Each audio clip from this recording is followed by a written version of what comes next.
Salut à tous et bienvenue dans Malte à propos. Aujourd'hui c'est un épisode un peu spécial que je vous propose, c'est un épisode qui n'était pas vraiment prévu dans le déroulé des épisodes que j'avais en tête. C'est une dégustation que j'ai intitulée La bataille du fruit.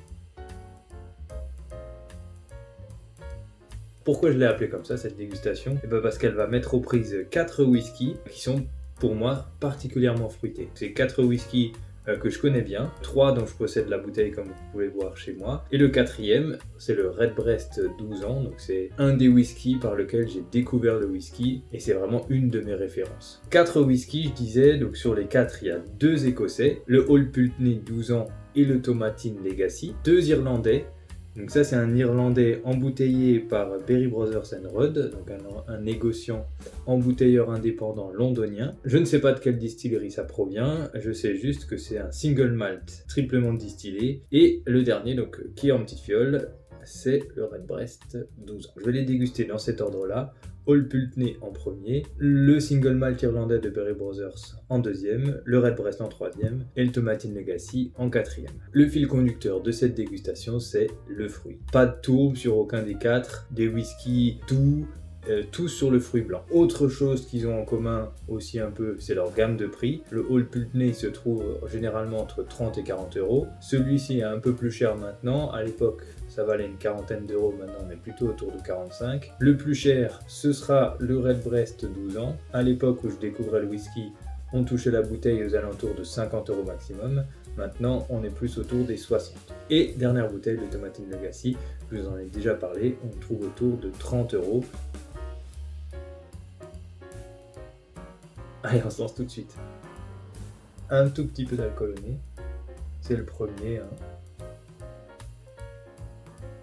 Un nez, comme je m'y attendais évidemment, marqué par le fruit. Un peu timide quand même, avec un peu d'épices également. Et un peu d'alcool, j'arrive pas à m'en séparer pour le début. Allez, slanger. Le nez était timide, la bouche l'est beaucoup moins. C'est vraiment une très bonne référence également, le Old Pulteney 12 ans. On a cette explosion de fruits dès le départ, de vanille et de fruits. Le whisky évidemment il est à 40, il est filtré, donc il n'a pas une longueur en bouche exceptionnellement longue, mais c'est quand même pas trop mal. On sent la vanille, on sent le fruit blanc, un peu de banane également, un peu d'épices. C'est vraiment pas mal du tout pour un whisky de cette gamme. Une bonne entrée en matière. On va tout de suite le comparer à l'autre. Chaque fois avec le whisky c'est ça, j'imagine deux profils plus ou moins similaires. Pas du tout. On est sur d'autres fruits, totalement. Je crois que j'ai jamais senti un whisky ou goûté un whisky qui était aussi proche d'un fruit que je puisse vraiment décrire avec précision. Là, c'est vraiment la poire. Autant avec le Old Pulteney 12, je suis pas trop capable de dire un fruit avec précision. Autant celui-là, ouais, pomme-poire avec une forte prédominance de poire. Quasiment pas de vanille, un tout petit peu d'alcool au nez. On est surprenant, plus puissant que le Old Pulteney, plus unidimensionnel. Slanger. Contrairement au Old Pulteney, la bouche est vraiment dans la continuité du nez. On n'a pas grand chose de plus. C'est aussi un whisky qui est vraiment droit au but, hein, straightforward comme diraient les Anglais. Du fruit et que du fruit. Mais on n'a plus de surprise quoi. Comparé au Old Pulteney où on avait un nez vraiment timide et une bouche beaucoup plus expressive. Ici, non, on est à peu près au même niveau. Texture vraiment très agréable. Un poil au-dessus de celle du Old Pulteney. On est à 44 degrés d'alcool. Normalement c'est non coloré, je ne sais pas si c'est filtré, je dirais que oui quand même. Pas trop d'infos sur la bouteille. Donc un bon whisky également, hein, très bon whisky pour une entrée de gamme. Peut-être un tout petit peu moins complexe que le Old Pulteney. Allez, on y va, troisième whisky, donc le Redbreast cette fois. Alors on est vraiment sur un nez complètement différent. Zéro alcool, zéro. Des épices, pareil, je crois que c'est le seul whisky qui me fait cet effet à chaque fois. Là, on est sur de la poire à fond les ballons. Et là, les épices, vous allez sur les marchés, il y a toujours ce commerçant avec les sacs d'épices ouverts, et puis vous sentez les effluves à je sais pas combien de mètres. Bah là, c'est un peu pareil. Vous mettez le nez dans un sac d'épices. En fait. C'est hyper agréable, c'est doux.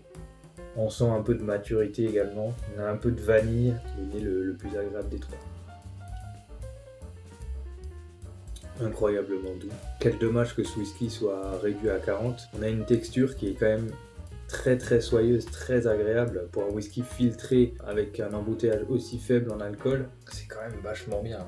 Une texture beurré, caramel, épices, vanille. Le caramel anglais, là, les fudge, avec une petite touche d'épices. Je crois qu'il n'y a pas photo pour l'instant sur les trois. Le Redbreast est au-dessus. Le Tomatine va avoir fort à faire pour battre ça. On va voir tout de suite. Et voilà, un quatrième nez complètement différent. Un peu sur le fruit. Le Redbreast, il avait une dominante d'épices quand même, d'épices et de caramel par-dessus le fruit, avec un peu de vanille. Là, on est sur une dominante florale. À peu près au même niveau, je dirais, floral, fruité. Quasi pas d'alcool, un tout petit peu. Celui qui en avait le moins, c'était le Redbreast. C'est là qu'on sent vraiment que le Redbreast, on ne sait pas où est passé l'alcool en fait. Il est tellement bien fondu dans la texture, dans les arômes.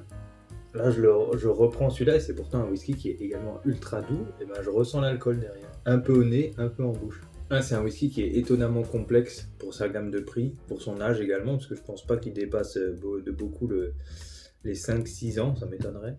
Il n'arrive pas à la hauteur du Redbreast, mais il n'en est pas très très loin quand même. On a le côté floral qu'on n'avait vraiment pas sur les autres, qui se marie avec le fruit. Là, pareil, impossible de vous donner le détail de ce que je ressens au nez et en bouche. Mais voilà, ça me fait penser à vraiment à un verger qui serait agrémenté de fleurs. Voilà, c'est vraiment un whisky printanier. Voilà, c'est le mot, c'est un whisky printanier.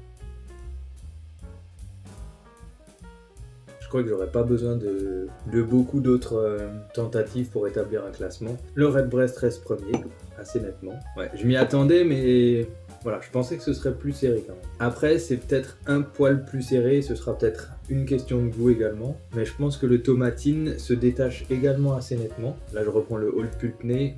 Le nez s'est nettement amélioré. Plus du tout d'alcool.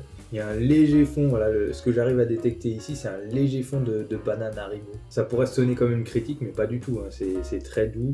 Celui-là est vraiment desservi par son côté unidimensionnel, le Irish Single Malt de Berry Brothers. Alors, si vous aimez la poire, par contre, allez-y. Hein. Là, je ressens le vert, là, mais c'est de la poire, c'est un truc de fou. Je comprends pas comment c'est possible qu'on puisse distiller une céréale et qu'on obtienne un alcool, on dirait un alcool de poire, en fait. Whisky très sucré aussi, puissant, vraiment franc, mais unidimensionnel. Agréable aussi, mais bon, faut faire un choix. Redbreast 12 premier, Tomatine Legacy deuxième, Old Pulteney 12 en troisième, et le Irish Single Malt de Berry Brothers & Rudd dernier. Mais voilà, j'apprécie les quatre. Il n'y a aucun mauvais whisky dans ce quatuor. Bon voilà, pas d'enseignement à tirer cette fois, c'était du pur plaisir. Je voulais partager cette dégustation avec vous.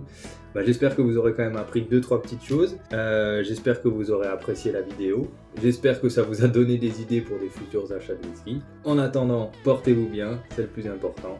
Allez, ciao.